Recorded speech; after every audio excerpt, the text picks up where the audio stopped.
And as Android Authority reporting live here from Beijing, we were kindly invited to the Oppo Find 5 launch party, and I have to say that my initial impressions are very positive.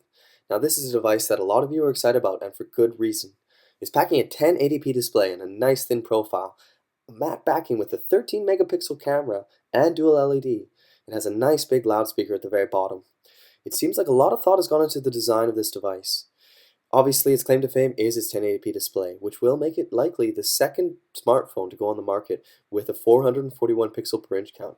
Take that, iPhone 5.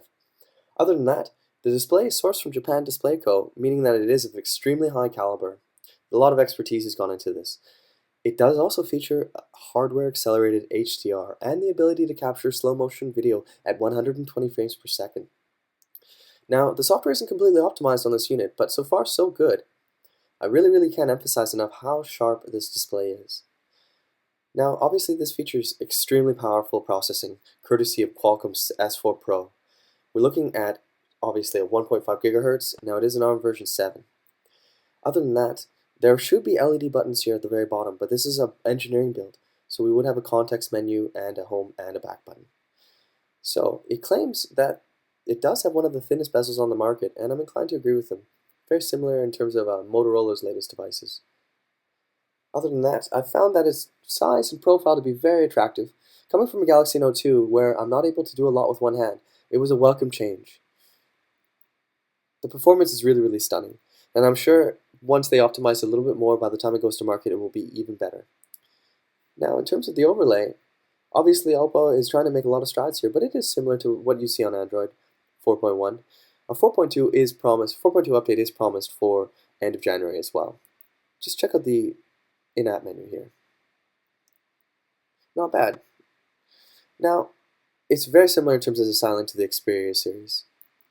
I really wish that all of you could see how sharp this display is, because it has some of the greatest ability to produce text sharply and beautifully produce images, particularly 1080p video.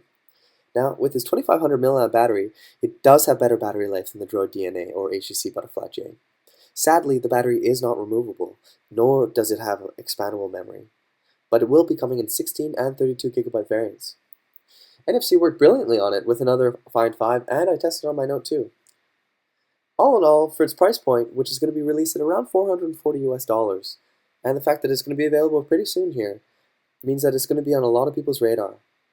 It really does blow away any other display I've ever seen except for the Droid DNA. Now, I have to hand it to Oppo. It looks like they're really trying to raise the bar, and in the specs, the build quality, and everything that I've seen so far means that they're taking 2013 very seriously. Just check out the display difference here. We've got the Galaxy S3 coming up here, the Note 2, and the Oppo Find 5. In terms of its build, I have to say that there's very little flex,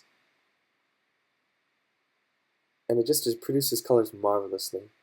While it's not the thinnest phone on the market, it doesn't really matter because it's packing a nice large battery. Slightly thicker than the Galaxy Note 2 and S3, it really doesn't matter. Because when you have a phone with a Qualcomm S4 Pro and a 1080p display and a 5-inch profile with large battery, you gotta be impressed. 1080p goodness and a 5-inch profile, nice curved back with matte, HDR accelerated video recording with 120 frames per second capability, 13 megapixel, large 2500 mAh battery, NFC, Bluetooth, Wi-Fi, all that good stuff. I really gotta hand it to Oppo. If they're able to actually produce this at a $440 price point, and it is gonna come out in the middle of January, I think that it's gonna sell like hotcakes. And how about you? Is the fact that it's not the slimmest 1080p smartphone in the world a bit of a letdown? Or do you think that it's one of the better looking phones on the market? Let us know what you think of the Oppo Find 5. Thanks, guys.